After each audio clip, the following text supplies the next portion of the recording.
√7 এরকম রয়েছে।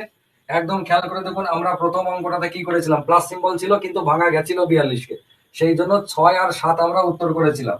কিন্তু এই অঙ্কটাতে ভাঙা যাবে না। যদি ভাঙা না যায় তাহলে তার সমাধান আলাদা। এর আগে আমি যখন করাচ্ছিলাম তখন বলছিলাম যে ভাঙা না গেলে সেটা উত্তর হবে না। এই কারণে বলছিলাম যে ওটা যাতে আপনার মগজে ঢুকে যায়, যে যেগুলো ভাঙা যাবে পরপর দুটোর সঙ্গে তার একটা স্টাইলে উত্তর, কিন্তু যেগুলো ভাঙা যাবে না এটা কি আদৌ উত্তর হবে না? অবশ্যই হবে। তার একটা ফর্মুলা আছে, সেটা হচ্ছে √4x+1 ±1/2।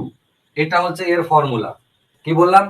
√4x+1 ±1/2।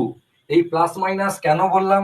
এই প্লাস মাইনাসটা হচ্ছে যদি এদের ভিতরে প্লাস থাকে, সবারই যদি প্লাস থাকে, তাহলে এই নাম্বারটা চলে আসবে শুধু প্লাসটা হবে, মানে এই পার্টিকুলার এই অঙ্কটার ক্ষেত্রে। ঠিক আছে, ফর্মুলাটাকে আমি ডান দিকে লিখি তাহলে আপনার সুবিধা হবে।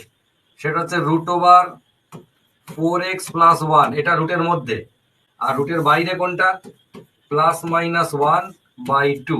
এইটা হচ্ছে মেন ফর্মুলা। কিন্তু আমাদের এই অঙ্কটার জন্য কোনটা নেব? এই অঙ্কটার জন্য নেব √4x+1 +1/2। কেন? কারণ ভিতরে প্লাস রয়েছে প্রত্যেকের।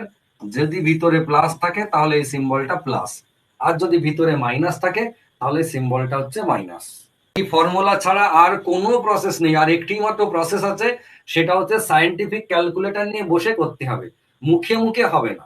কেননা √7কে ভাঙতে পারবো না। আর যদি ভাঙিও, রুটটা শুধু 7-এর মাথায় তো নেই, গোটাটার মাথা পর্যন্ত চলে গেছে, আনলিমিটেড 7-এর মাথায় চলে গেছে। কিন্তু এক্ষেত্রে সেটা সম্ভব হবে না। ঠিক আছে, এক্ষেত্রে আমাকে ফর্মুলা ইউজ করতেই হবে আপাতত।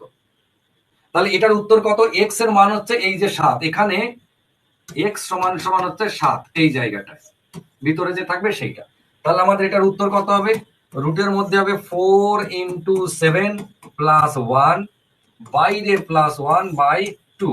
তার মানে 4 × 7 = 28 আর 1 = 29। রুটের মধ্যে হচ্ছে 29, বাইরে +1/2। √29 +1/2।